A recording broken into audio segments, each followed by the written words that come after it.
Hi, my name is John, and welcome back to my station.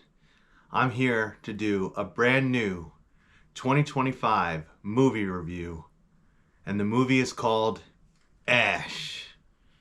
Welcome to Good Burger Reviews. Where am I?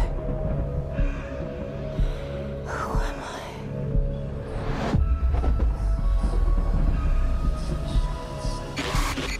I don't know what happened here. But when I woke up... This movie is produced by Shudder. It's directed by Flying Lotus.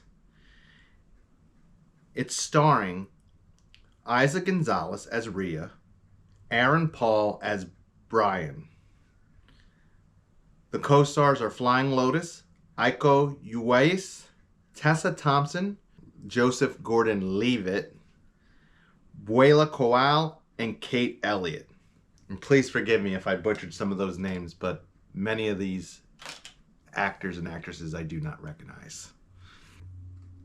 The basic storyline is Rhea, the star, wakes up on a mysterious planet to discover her crewmates have been slaughtered. When a man named Brian arrives to rescue her, an ordeal of psychological and physical terror ensues. Overall, I thought this was a very good movie. Where it stands out the most, or where it shines the most, is the visual effects, special effects, cinematography. All that visually is just done outstanding. Obviously, this movie was inspired by Ridley Scott's Alien 1979 and many of the Alien movies that have followed in that franchise. I think mainly of Alien Romulus last year, just many similarities. And I was having this thought in the theater of, in Scream 6, when Kirby and Mindy are having this conversation about movies and they're going back and forth, kind of competing with each other. And I thought, this movie is definitely trying to compete with Alien. I hear you're a horror fan. It's been said. Best Nightmare on Elm Street. The original. Best Friday the 13th. Part the final 2. chapter. I had a crush on Corey Feldman. Okay, respect. Psycho 2 is Underrated. Candyman. The original or requel? Both. Okay. Okay. Game recognized game. You know, Alien is a classic, and I'm not saying that this movie is better than Alien. I mean, it's hard to beat such a tremendous classic. But I think of Mindy and Kirby because literally in that one, at the end of that scene, they finally settle up a game recognizes game. And that's exactly what I think of Ash compared to Alien. It's game recognizes game. I mean, it really can compete with that movie.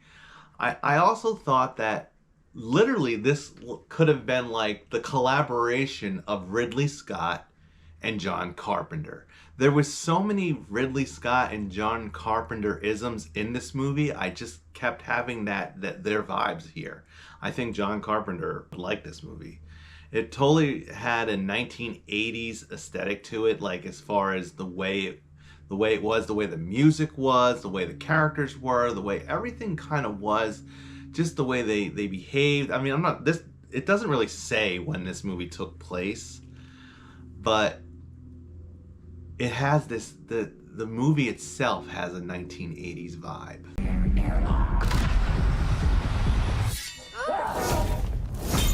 Who are you? It's me. Send me a distress call. What do you remember? Really gives it that vibe is the music. The music and that's where I have the whole John Carpenter thought processes. The music comes from so many of the music he's done for so many of his movies. I'm not saying Halloween, more of his middle 80s movies like The Fog and Escape from LA, or Escape from New York he did, and Last Starfighter or Starman.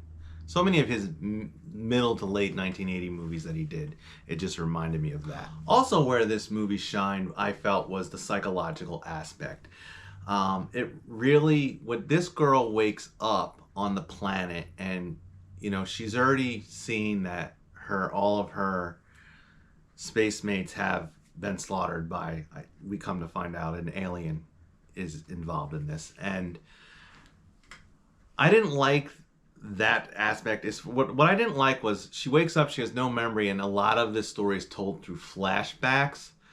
And I see why it was done that way, and it makes sense to be done that way, but it was kind of jarring for me with the flashbacks because I kind of kept losing it a little bit, knowing whether we were in a flashback or not, and just trying to get the story straight as it went through. But as it climaxes to the end, it all pulls together and makes sense. I have to give props to the director and the cast of this movie. I feel like they did a great job. I really didn't know most of the people in this movie. I didn't recognize hardly any of them. There's only one person I recognized from this movie, and that is Joseph Gordon-Levitt. He is my guy from Halloween H2O, and he was a great throwback in that movie.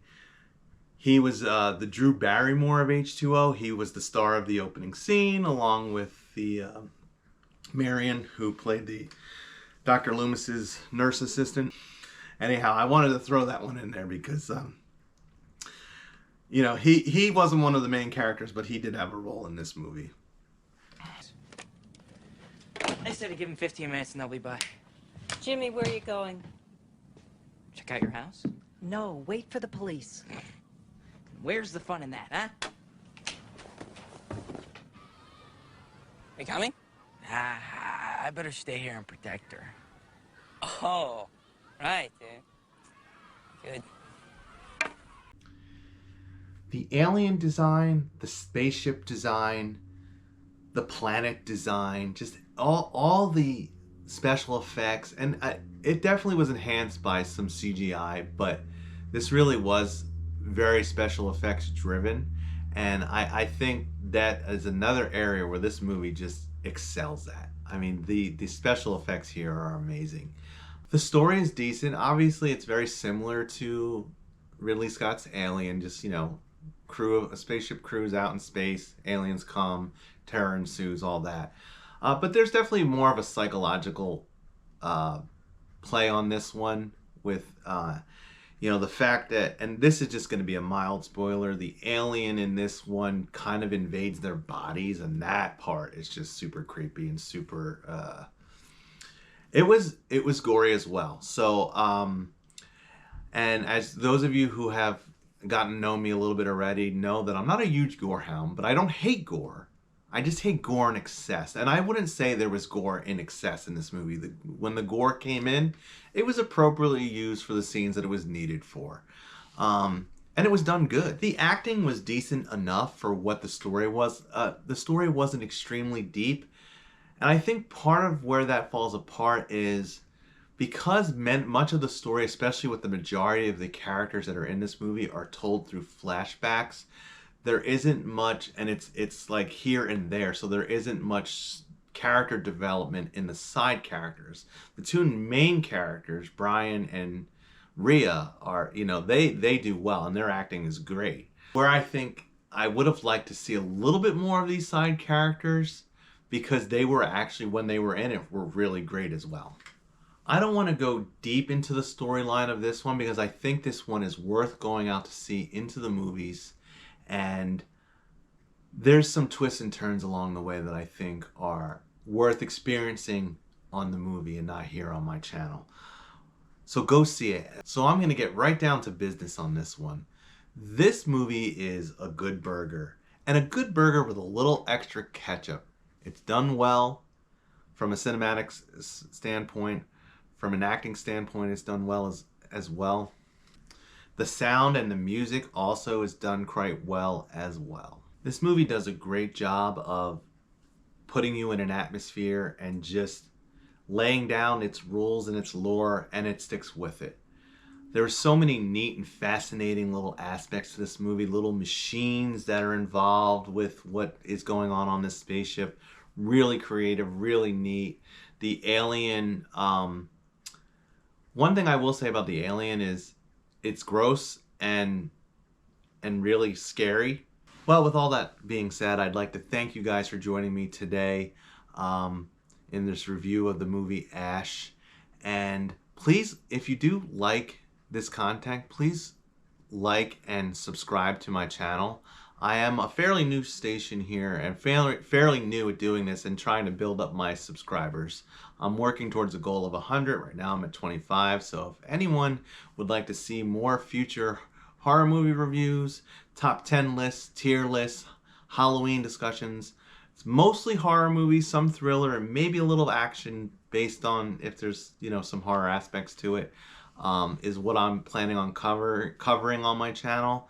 I feel like comedy overall is dead, though we've had some decent horror comedies recently, so it seems like comedy's wiggling its way back in through horror. Maybe that's how it's gonna be for a little bit right now. Even the romantic comedy has snuck its way back in through horror.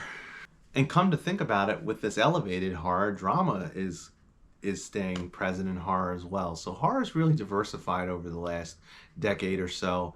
And I'm here for all the categories of horror. So if you want to talk horror, please subscribe and like the channel. Thank you. Unusual life form detected.